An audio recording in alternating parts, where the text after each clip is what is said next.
Hey, Richest you money maniacs, welcome back. In this video, we're going to talk about the US zombie economy. Let's get right to it.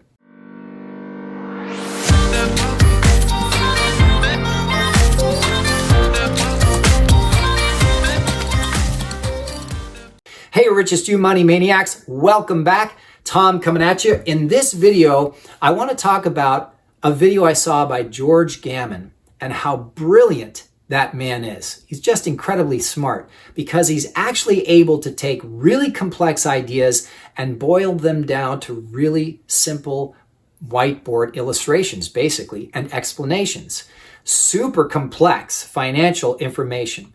The one I'm talking about is where he talked about the U.S. If you're going into the stock market and you pretend that you're investing long on the stocks, you're not actually anymore. You're actually going long on stimulus.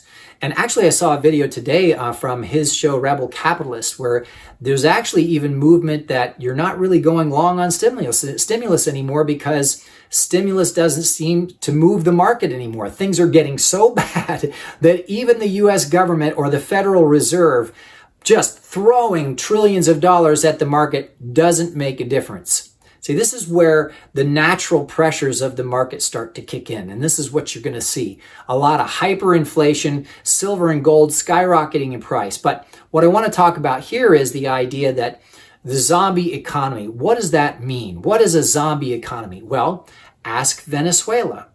Ask Japan.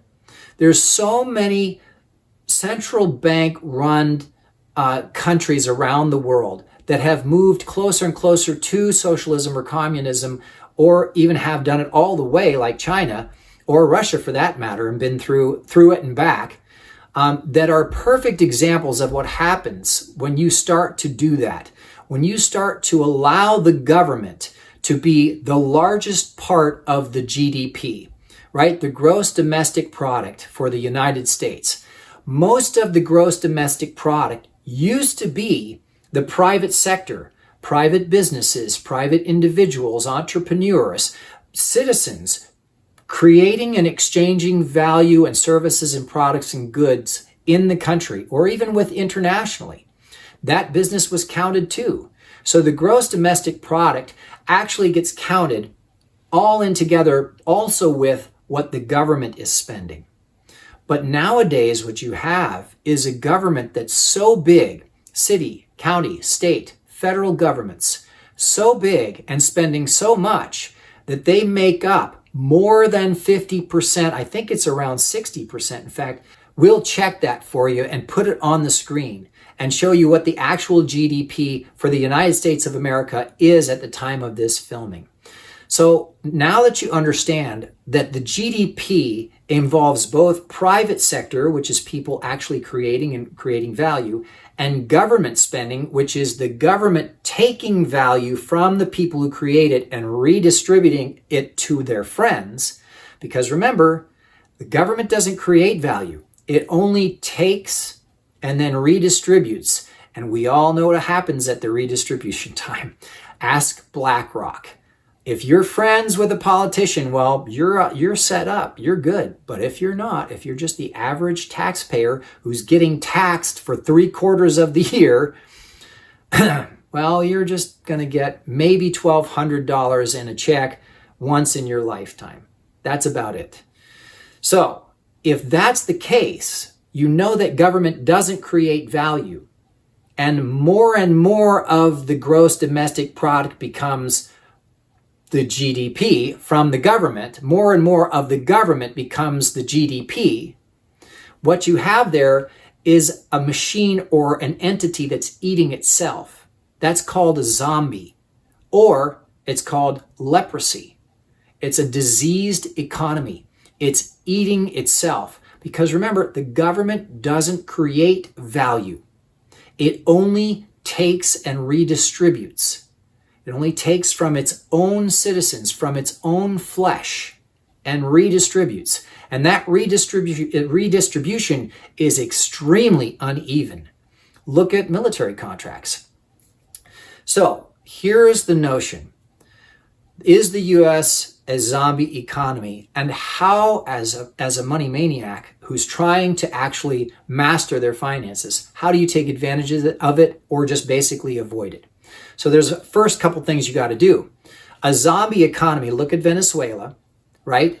Let's talk about Venezuela for a second. They have incredible hyperinflation. It's so expensive for food, people cannot afford to feed themselves, right? So if you have hyperinflation, that means you need to find a place to store your value so that when you work and you get paid in dollar bill currency, right, you take that currency immediately and put it into something that actually stores that value for you. And that is gold and silver. Gold and silver has forever been the most famous and most reliable store of value on the planet. Now, once you have it stored away, the other thing you have to watch out for is, okay, well, the government is increasing taxes because they're spending, and they want more and more control. And so I've got to find a way to make myself tax-free, right? Money maniacs know the best way is to just make yourself tax-free. Well, how do you do that? Legally. Well, there's a bunch of different ways, but the way that I recommend legally is to use the IRS code for creating an indexed universal life insurance policy and then living off of that indexed universal life insurance policy interest tax-free. Because once your money's in an IUL or into a laser fund, it's completely tax-free and the interest you make off of it is completely tax-free. You can also borrow against it completely tax-free, and the principal stays in and keeps earning you interest. So you're still making your money, plus you borrowed against it. Oh, and by the way, with an IUL, you don't have to pay that loan back because when you finally do die, it's an insurance policy and the death benefit will cover any outstanding loans first. So this is not an insurance policy that you use when you're dead. You use it when you're alive. So if you want more information on that, go to any of my videos where I talk about laser funds and compare them to other instruments, or go to liveabundant.com and just speak to Doug Andrew yourself and his team. So there's the two elements that will help you. Now, there's a lot of folks who I actually really appreciate the information from them. For instance, the Nomad Capitalist. He talks about going and moving to an international country and recusing yourself or renouncing your U.S. citizenship, right? And so that you can receive the tax benefit from that country. And it's a lower tax, it's not near as restrictive, and all of these different things. But what if you don't want to move to another country? What if you like living in the United States? Those are your options. Now think about this logically. It doesn't matter who gets elected. The fact of the matter is the government is addicted to spending money and controlling people's lives. They've gotten away with it this far. They're going to continue to push in that direction. So the best thing for you to do is to store your value someplace reliable like silver or gold and make yourself as tax-free as possible. Now, I would like to do in the future a video about how you can do that by starting your own business too. Because remember something, in Robert Kiyosaki's cash flow quadrant, he talks about being an employee or self-employed. And those people get taxed really heavily and they get to spend their money either after they've paid their taxes, or they spend it at first, but they get taxed harder as self-employed. Or being a business owner who doesn't get taxed on anything because there's nothing left at the end of the year from the corporation and the corporation pays for all your living expenses. Or just an investor who just makes huge amounts of money in investments that the government wants you to make money in. The government wants you to help with renewable energy. The government wants you to help with housing facilities for low income. And because you're in that industry, you don't get taxed. Or because you're investing that way, you don't get taxed the same as everybody else. Because you're doing what the government asked you to do.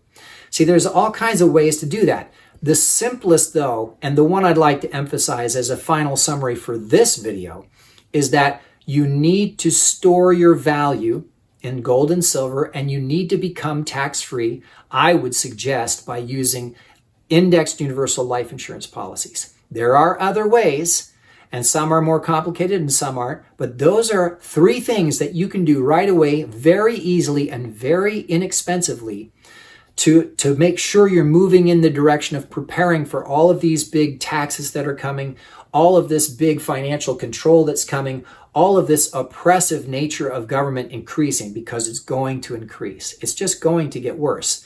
They don't know how to stop themselves. There's just no way that's ever going to stop. So I hope that you found this information helpful. If you did, please give the video a thumbs up. If you haven't already, make sure you subscribe to the channel. We would love to have you back, and that way you'll be notified every time a new video goes up. And even better, if you have something you'd like to say, or you disagree, or you just want a question answered, put it in the comments down below, and I'd be happy to answer those questions. Also, make sure you check out George Gammon's video about the zombie U.S. economy. It's really great. He makes it very simple and easy to understand. And make sure you visit liveabundant.com too to help with your laser fund. All right, everybody. We'll see you next time.